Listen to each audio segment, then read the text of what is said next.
Ating handa sa kuna, nagbabala ang NASA sa posibilidad ng nakamamatay na heat wave, malawakang wildfire at matitinding tagtuyot kung tumaas pa ang init o ang temperatura ng daigdig.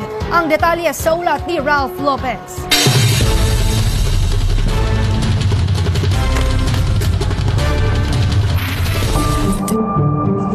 Dahil sa malawakang wildfire sa Maui, Hawaii, maraming kabuhayan at mga residente na ang apektado. Ang sanhi nito, patuloy pa rin iniimbestigahan. Pero isa sa nakikita ay ang napakainit na panahon at malakas na hangin na naranasan sa lugar. Kamakailan lamang, nagbigay ng babala ang National Aeronautics and Space Administration o NASA tungkol sa patuloy pang pag-init ng temperatura ng mundo dahil sa climate change. Sa kasalukuyan, nasa 1.2 degrees Celsius ang temperatura ng daigdig. At kung aabot daw ng 2 degrees Celsius above pre-industrial period ang temperatura, mangangahulugan ito ng matinding tagtuyot, pati na ng nakamamatay na heat wave. At sa kabila ng nilagdaan noong Paris Agreement, na layong mapigilan ito sa 1.5 degrees Celsius threshold, sinabi naman ng UN Intergovernmental Panel on Climate Change o IPCC ang posibilidad ng mas mabilis na pagtaas ng temperatura at posibleng maabot nga ang threshold sa 2030.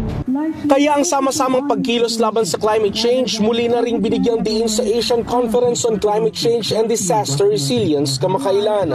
Reaching 1.5 degrees Celsius, it will make circumventing developmental challenges not only here in the Philippines but even more so in other developing countries. It can widen equity gaps between the rich and the poor, and it can even push people who are already threading within the poverty line further down into poverty. Ang Climate Change Commission nanawagan sa lahat ng sektor para sa pagkilos laban dito.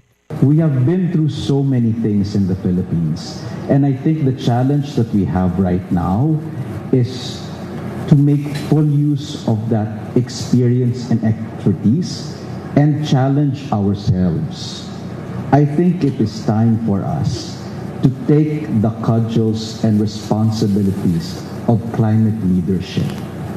We have the intelligence, we have the resources that are required to take up that leadership role. Ang Institute for Climate and Sustainable Cities nangakong tutulong upang bigyang kasanayan at kaalaman ang mga lokal na pamahalaan. Na-empower yung local communities. Empower in such a way na maintindihan nila kung ano yung climate change. Pangalawa, kung ano yung pwede nilang gawin ukol dito. So for example, tinutulungan namin yung ilang LGUs kung paano mag-access ng climate funds. Pangalawa, tinutulungan namin yung LGUs paano integrate ang renewable energy. Naniniwala naman ang United Nations na bagamat lumiliit na ang ating elbow room dahil sa pagtaas ng temperatura, ay hindi pa naman huli ang lahat. Yan ay kung magtutulong-tulong ang mga bansa upang makamit ang net zero carbon goal sa taong 2040 sa pamamagitan ito sa pagtransition sa renewable energy.